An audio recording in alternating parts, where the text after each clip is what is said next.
मला एका शिवसैनिकांनी काय कशासाठी विचारलं पटकन, साहेब तुम्ही तो लगेरो मुन्नाभाई पाहिलात का? म्हटलं संबंध काय लगेरो मुन्नाभाईचा? म्हटलं थोडासा पाहिला. का रे? अहो त्याच्यात नाही का त्या संजय दत्तला गांधीजी दिसतात, गांधीजी बोलतात, महागांधीगिरी करायला लागतो. म्हटलं मग? नाही तशी एक केस आहे आपल्याकडे म्हणे. म्हटलं कोणती केस? अहो ती नाही का ज्याला स्वतःला बाळासाहेब झाल्यासारखं वाटतं,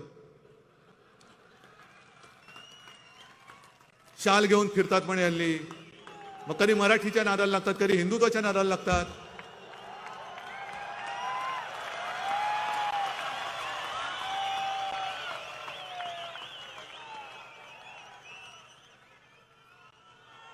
म्हटलं अरे त्यातला मुन्नाभाई जो आहे ना तो लोकांचं भलं तरी करत होता, हा कुठला मुन्नाभाई काढलास तू? नाही पण म्हणे एक लक्षात घ्या. म्हटलं कोणाला त्याच्या भ्रमात राहू दे ना, आपण काय करायचं? म्हणजे तसं नाहीये.